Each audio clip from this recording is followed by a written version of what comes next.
Oyez, oyez, braves gens, je suis le Game Walker, et aujourd'hui, je vais vous raconter l'histoire de Darksiders. Darksiders est un jeu vidéo racontant l'histoire de Pew Pew, petit oiseau voltant gaiement dans les rues de Central Park, quand tout d'un coup, fin du monde dans ta gueule!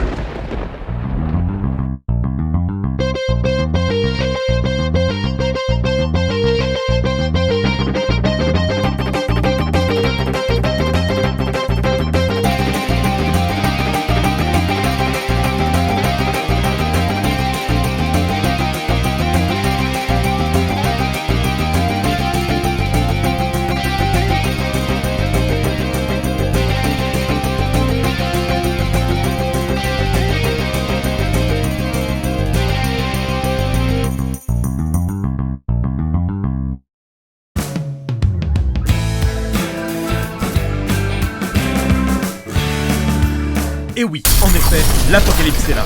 Les prophéties le prédisaient depuis longtemps et il était inéluctable. Selon la légende, quand les 7 sceaux maintenant la paix entre les cieux et les enfers seront brisés, ces derniers débarqueront sur Terre pour livrer une bataille digne des plus grands pubs un soir de finale de foot. Pour arbitrer la partie, les forces du Conseil Ardent viendront. Le Conseil Ardent est une bande de gueules de pierre en feu prônant la paix et l'harmonie dans le cosmos. Mais, comme c'est la crise, le Conseil n'a que 4 soldats. Ouais, c'est peu. Cependant, ces derniers, de toutes les couleurs comme les Power Rangers, ne sont pas n'importe quels péons. Il s'agit des 4 cavaliers de l'Apocalypse, nommés respectivement Fury, la cavalière noire, Strife, le cavalier blanc, On m'appelle le chevalier blanc, je vais et je vole au secours d'innocents. Death, le cavalier pâle de la mort qui tue, et War, le premier cavalier. Force les mecs, Nommé aussi le cavalier rouge. Donc, tout ce petit monde se retrouve à notre époque pour se tataner joyeusement la gueule, quand soudain, les diverses armées se rendent compte de la couille. War est seul. les mecs, déconnez pas, c'est tout. Le petit chaperon rouge de l'Armageddon perd progressivement tous ses pouvoirs. Il rencontre alors sur le champ de bataille l'ange Abaddon, qui lui dit que le dernier des sceaux, censé invoquer les 4 cavaliers, n'a pas été brisé. L'ange et le cavalier, sous le choc de cette révélation, se font écraser par Straga, un gros démon rouge, et décèdent comme des cons de la fin du monde. Le jeu aurait pu s'arrêter là, après ces 10 bonnes minutes d'intense castagne de démons. Mais le Conseil Ardent en a décidé autrement. Après 100 ans d'attente dû à des problèmes administratifs, ils accusent War d'avoir provoqué l'apocalypse. War, premier des cavaliers, tu as provoqué l'Apocalypse, et par ta faute, la boulangerie dans laquelle nous prenions nos croissants a été détruite. Qu'as-tu à dire pour ta défense? J'aime pas les croissants. Bon, comme on est de gentilles gueules de pierre en feu, on te renvoie sur Terre pour que tu puisses castagner du démon pendant les 15 heures de jeu qui te restent. Et éventuellement prouver que c'est pas ta faute si la Terre est détruite. Merci les mecs. Vous êtes cool. War revient donc sur Terre, bien décidé à castagner le premier suppôt de Satan qui passe par là. Mais le Conseil a décidé de lui retirer une partie de ses pouvoirs, ainsi que son cheval, le rétrogradant ainsi au rang de simple piéton de l'apocalypse. Et enfin, de lui coller au bras une entité nommée le Guetteur. War, je suis le guetteur, et tu ne devineras jamais ce que je suis censé faire. Guetter? Pas du tout. La fine équipe décide donc de se fixer un objectif simple pour commencer. Tuer le chef des démons nommé le Destructeur. Hélas, le GPS de War étant resté sur son cheval, il ne sait pas où aller. Heureusement, il fait la rencontre de Vulgrim, marchand démoniaque et véritable guide Michelin qui, en échange d'une petite poignée d'âmes, accepte de leur donner une précieuse information digne de Captain Obvious. Vous voyez là-bas la grosse tour qui semble tout droit sortie de l'enfer et qui ne ressemble à aucun building fait sur Terre, avec les grosses statues infernales? Oui. Eh bien, c'est ici que se trouve le Destructeur. Oui, je sais, c'est très subtil. Vulgrim, pas si inutile que ça, indique cependant aux 2 joyeux lurons qu'ils pourront peut-être compter sur l'aide de Samael, numéro 2 de l'enfer et grand ennemi du Destructeur, pour les guider jusqu'à la grosse tour. Ils se mettent alors en route pour la Potence Ardente, lieu où le démon est retenu prisonnier depuis l'apocalypse. Enfin arrivé, War pète un lieutenant cornu à l'aide de sa grosse épée, le sang du démon parcourt alors un petit labyrinthe comme dans Hellboy, et tout à coup, Samael surgit. Ce dernier, encore très affaibli, dit au piéton du jugement dernier qu'il peut lui permettre d'accéder à la tour s'il lui ramène le cœur d'une chauve-souris, d'un insecte, d'un ver de terre et d'une araignée. Je crois que j'ai oublié un truc. Ah oui! Ce dernier, encore très affaibli, dit au piéton de jugement dernier qu'il peut lui permettre d'accéder à la tour s'il lui ramène le cœur d'une chauve-souris, d'un insecte, d'un ver de terre et d'une araignée démoniaque. War se met donc en route pour la cathédrale obscure pour affronter Tiamat, la grosse chauve-souris. Hélas, comme son plan du métro new-yorkais était avec son GPS, ce dernier se retrouve à errer dans les rues avec le guetteur lui demandant sans cesse quand est-ce qu'ils arrivent. Soudain, il rencontre Uriel, élève d'Abaddon, qui a plutôt mal pris la mort de son maître et accuse le cavalier d'être responsable. Bizarrement, elle se fout complètement du détenteur de la grosse paluche qui s'est abattue dessus. « Je m'appelle Uriel, l'ange du ciel. Tu as tué mon maître. Prépare-toi à mourir. » C'est sympa de me proposer, mais j'ai d'autres choses à faire. Comme quoi? Comme te piquer un hippogriffe. Ah ah! Pauvre pomme angélique! Grimpé sur sa super moto du paradis avec GPS intégré, notre héros arrive enfin à la cathédrale, où il rencontre enfin Tiamat, qui, prise d'une petite faim, bouffe son hippo. Le cavalier traverse donc l'antre de la bestiole jusqu'à la plus haute tour où se trouve sa cible. Cette dernière, qui vient tout juste de finir son repas, est grognonne, et du coup l'attaque. Mais War la domine cependant facilement et la bat rapidement.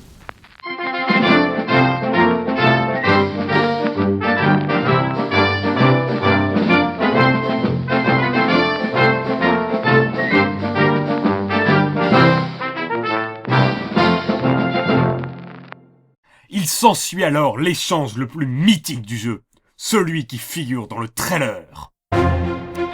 Arrête! Ne me tue pas! Je suis l'un des cellules. Je peux exaucer tous tes désirs! T'as un GPS Non! et une carte.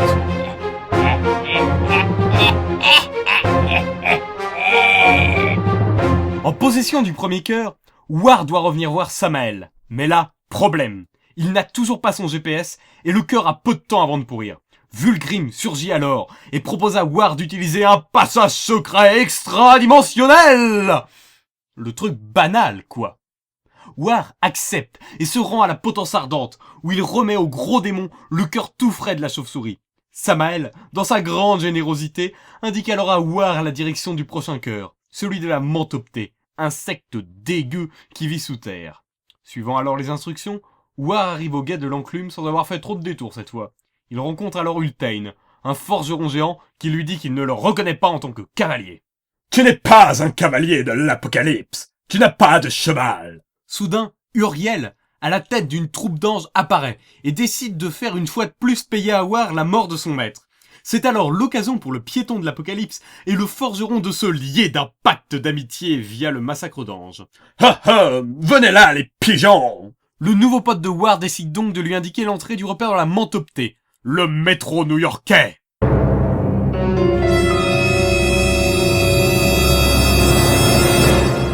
S'ensuit alors une errance dans les galeries, suivie de tabassage de démons contrôleurs de billets et de portillons automatiques de l'Apocalypse, avant que notre héros ne trouve enfin la Mantoptée sur le quai nord de la station Grosse Météorite Rouge, où il tue enfin l'insecte démoniaque à coups de métro A315, ligne directe vers le Bronx. Le cavalier pique alors vite fait le cœur du monstre, ainsi que son ticket pour passer les portillons restants au retour, et revient voir Ultain. Ce dernier lui dit qu'il est peut-être le cavalier, car même en étant à pied, il est vraiment bourrin. Il lui remet alors une pétoire qui ferait pâlir de jalousie Arnold Schwarzenegger, avant de se remettre à forger, on sait pas quoi. Après avoir apporté le cœur au numéro 2 de l'enfer, War se met en route vers le pays des cendres, où des démons font combattre d'autres démons et tentent de dompter le ver de terre qui possède le troisième cœur. Notre héros arrive sans trop d'encombre et sans tabassage d'ange pour une fois jusqu'à l'arène, où il se fait attaquer par des démons à cheval. Le piéton, énervé, les tabasse, quand soudain, il aperçoit un démon monté sur son cheval à lui. Son sang ne fait qu'un tour et il réduit en miettes le voleur. Et ainsi, redevient enfin un cavalier de l'Apocalypse. Grâce à son GPS enfin retrouvé, le cavalier retrouve le gros ver et le défonce avec la pétoire d'Ultain, avant de lâcher avec un coup aussi probable et gore qu'un Fatality de Mortal Kombat. Ce dernier retourne vite fait chez Samael car il a enfin son GPS et que rien ne peut arrêter un cavalier qui a un GPS. Puis il retourne au pays des cendres qu'il traverse pour aller tabasser le dernier monstre, l'araignée géante. Hélas, celle-ci avait prévu son arrivée et avait envoyé des araignées de Bilbo le Hobbit à sa rencontre. Le cavalier se retrouve prisonnier comme un con et sans cheval. Cependant, comme il est très bourrin, il se libère de l'emprise des arachnides et trouve enfin le dernier monstre qui lui révèle la vérité à propos de Samael. Les cœurs que tu ramènes à Samael ne servent pas à t'ouvrir la voie vers le destructeur, mais à lui rendre sa puissance. Ah, Avec, il pourra faire ce qu'il veut. il pourra ouvrir le passage à la tour. Oui. À boule le cœur. Comme l'araignée réticente, le cavalier est obligé d'aller servir lui-même et récupère ainsi le dernier cœur. Tout content, il l'apporte à Samael, qui récupère sa puissance perdue. Pour remercier War, il ouvre le passage jusqu'à la tour du destructeur. À l'intérieur, le cavalier rencontre Azrael, ange de la mort, retenu prisonnier. Tu saurais pas où se trouve le destructeur? I'm sorry, Rider, but your demons is in another castle. Merde. Cependant, comme War est un type sympa, il décide de libérer Azrael en butant son geôlier, Straga, ou le démon qui l'a tué. Ce dernier se trouve dans les souterrains de la tour où il mange tranquillement du popcorn en regardant la petite maison dans la prairie tout en pleurant. Le cavalier déboule alors et le démon meurt de honte et sous les coups de notre héros. Azrael est donc libre, mais la tour commence à s'effondrer. Heureusement, l'ange avait prévu une échappatoire et emmène notre groupe au jardin d'Éden. Là, se dresse un arbre géant qui offre des cadeaux à tous ceux qui viennent le voir. Un peu comme un Père Noël version végétale. Tandis qu'Azrael retient le guetteur à l'entrée du jardin en lui montrant ses photos de vacances à Saint-Tropez, juste à côté du grand volcan qui souffle le soufre et la corruption, notre héros va voir l'arbre. Ce dernier lui fait un important cadeau. Il lui dit toute la vérité. Toute la vérité. Je suis un arbre. Cette blague est nulle, mec. Comme le boss, très chauve-souris. Et je suis un arbre. Un point pour toi, vieille branche. C'est moi ou les personnages critiquent mes blagues? Bon, tant pis. Bref, l'arbre révèle à War que depuis le début, Abaddon et le Destructeur sont la même personne, et qu'il avait prévu de se rebeller contre le Conseil, poussé par une mystérieuse voix féminine. Grâce à une épée forgée par Ultane, il a brisé les 6 premiers sceaux, et laissé intact le dernier pour éviter que les cavaliers débarquent. Cependant, le Conseil connaissait le plan de l'ange et envoya sur Terre un bouc émissaire, War, pour qu'après coup, il se venge en tuant tous les traîtres. Pourquoi moi? Car tu es le plus con des cavaliers, et ainsi le seul qui ne comprendrait qu'après 14 heures de jeu, qu'on le menait en bateau depuis la première minute. Et je suis un arbre! Pas faux.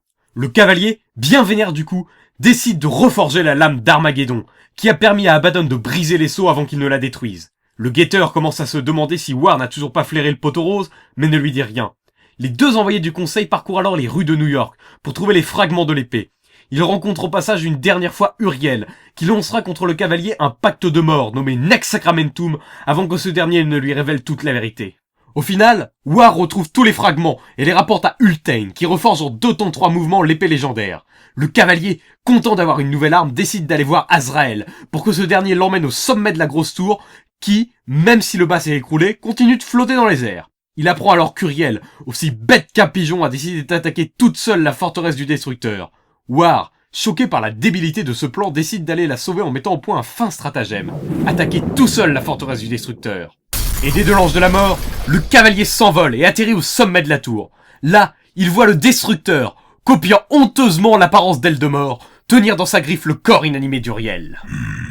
Elle était si jeune.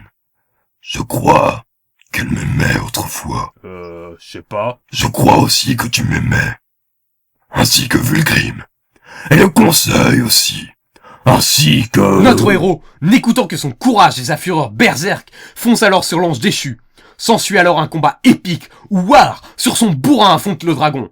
Au final, ce dernier, énervé, reprend sa forme d'ange, puis continue de tabasser le cavalier en pétant au passage le plancher de la tour. 5 étages plus bas, War arrive enfin à triompher de l'ange déchu, en lui arrachant les 2 ailes et en lui faisant bouffer. À sa mort, Abaddon laisse tomber le 7e sceau, qu'il possédait tout ce temps. Uriel, réveillé par le bruit, rejoint le cavalier qui avait déjà sorti la chope de bière pour célébrer sa victoire. Cependant, le guetteur révèle alors sa vraie mission. Tu sais quand je t'ai dit que je n'étais pas là pour veiller? Ouais. Eh bien en fait, c'est parce que je suis ici pour te tuer une fois le destructeur mort. Je sais. Ah? Et tu savais que c'est le conseil qui t'a choisi comme bouc émissaire? Oui. Et que Vulgrim n'utilisait pas de dentifrice? ni de pâte dentelle. Ta gueule!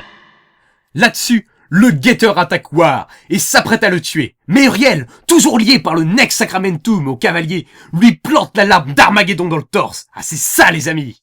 Le guetteur, assez énervé de pas avoir pu torturer un petit coup le cavalier, s'apprête à attaquer l'ange. Mais là, twist! Uriel brise le 7e sceau grâce à la lame sacrée.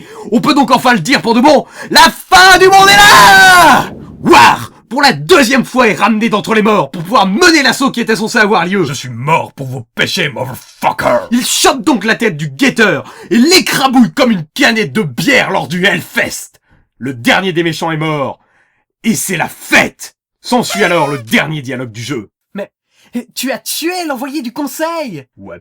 Mais tu viens de lui déclarer la guerre! Hé hé. Ouais, mais bon, si je m'appelle Guerre, si je m'étais appelé Harmonie ou un truc comme ça, je pense que le jeu se finirait pas ainsi. Tu devras lutter seul contre le ciel, les enfers et le conseil maintenant! Non. Pas seul.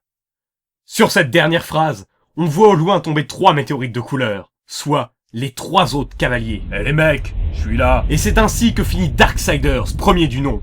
Coucou les gars. Premier jeu d'une série de 2 pour l'instant. Eh oh, vous me voyez? Ainsi que cet épisode.